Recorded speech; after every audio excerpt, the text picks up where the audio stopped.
मैं धन्यवाद देना चाहूँगा यशस्वी प्रधानमंत्री को, जिनके नेतृत्व में ऐसे लोकतंत्र के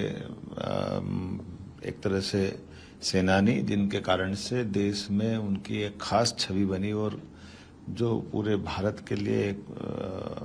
अपने आप में न केवल अपने वर्ग का नेतृत्व करते थे बल्कि अपने बलबूते पर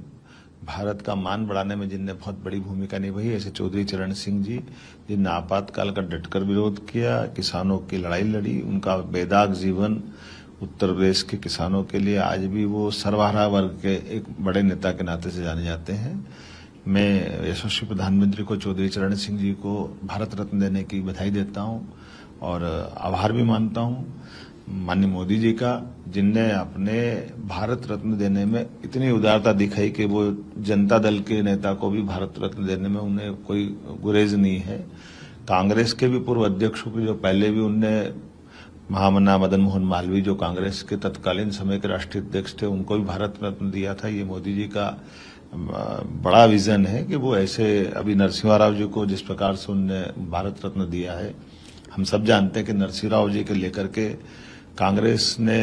अभी उनके पोते ने जो ट्वीट किया है वो अपने आप में इस बात का उल्लेख है कि नरसिम्हा राव जी का राजनीतिक जीवन तो कांग्रेस के लिए समर्पित पूरा रहे ही है, बल्कि नरसिम्हा राव जी ने सभी क्षेत्रों में भारत सरकार के लिए एक तरह से विकास के नए दरवाजे खोले, वित्तीय व्यवस्था से लेकर के सभी व्यवस्था में, और मूर्धन्य विद्वान, विधायक, सांसद, मुख्यमंत्री, मंत्री, भारत सरकार के मंत्री, प्रधानमंत्री, और एक तरह से उनके बारे में कहा जाता है कि वो बोलते कम थे, उनके काम बोलते थे। ऐसे एक महान नेता को भारत रत्न देना,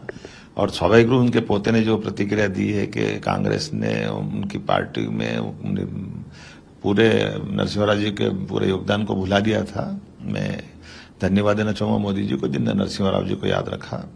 ऐसे हरित क्रांति के बड़े नेता, और खास करके कृषि क्षेत्र में जो हमने अपना काम किया है, डॉक्टर MS स्वामीनाथन को जो भारत रत्न दिया है, ये समूचे किसानों के लिए, कृषि जगत के लिए एक उल्लास का क्षण है। देश की आजादी के बाद किसानों की जीवन में कृषि लाभ का धंधा बने, लाखों करोड़ों लोगों के जीवन में इससे सुख का सूरज निकले। इससे बड़ा काम करने का अगर किसी ने इस कृषि क्षेत्र में काम किया तो वो डॉक्टर MS स्वामीनाथन है। उनके इस योगदान को आजादी के बाद भी मोदी जी ने याद रखा। ये हम सबके लिए, खास करके वैज्ञानिक जगत में, ये बहुत गर्व और गौरव की बात है। मैं मान के चलता हूँ कि जिस प्रकार से मोदी जी का नेतृत्व है, वो हमारे जीवन के सब क्षेत्रों के किए गए योगदान को याद रखते हैं।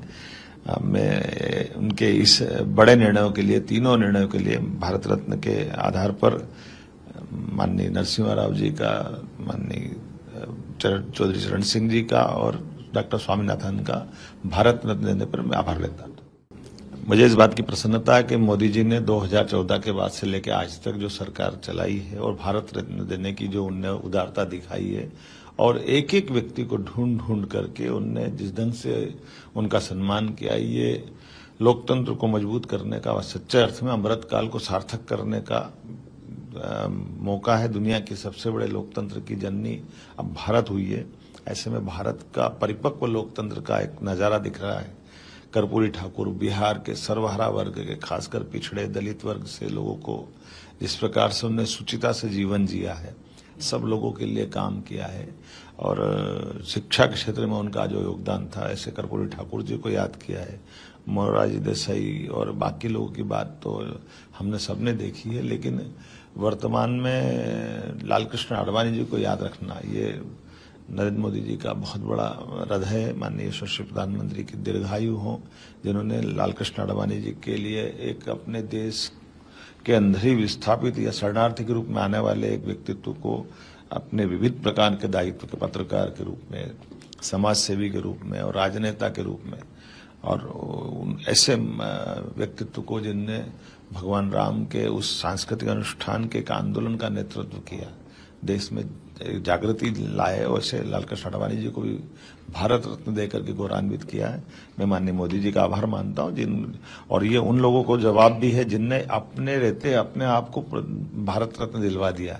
बड़ा दुर्भाग्य है कि देश में 17 साल जो प्रधानमंत्री रहे उनने अपने खुद को रिकमेंड कराया है, क्योंकि भारत रत्न की रिकमेंडेशन मंत्रिपरिषद के साथ होती है और ये इतिहास है कि एक नहीं उस परिवार के दो प्रधानमंत्री बने और दोनों ने अपने आप को रिकमेंड किया है।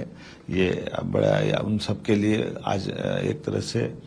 उनकी पार्टी के लिए, उनके लोगों के लिए विचार का विषय है। जयंत चौधरी जी ने कहा, ये अपने आप में कांग्रेस को आईना दिखाया कि कांग्रेस के साथ खड़े रह करके वो चुनाव लड़ते हैं, एक बार नहीं 2 बार लड़ते हैं। और अतीत के प्रवाह में जिस प्रकार से कांग्रेस ने आपातकाल के समय भी चौधरी जी के साथ अन्याय किया था, वो अन्याय आज तक उनके मरणोपरांत भी रहा है। तो कांग्रेस के जो छोटे मन के अवच्छेपन को जयंत ने चेहरा देखने के लिए मजबूर किया कि आप अपने आईने में देखिए। और उल्टा मोदी जी ने जो उदारता दिखाई है, मैं मान के चलता हूँ ये मोदी जी की ही हृदय की विशालता, जिनने हर एक क्षेत्र में काम करने वाले सभी लोगों का ध्यान रखा, जिसमें चौधरी चरण सिंह जी भी है।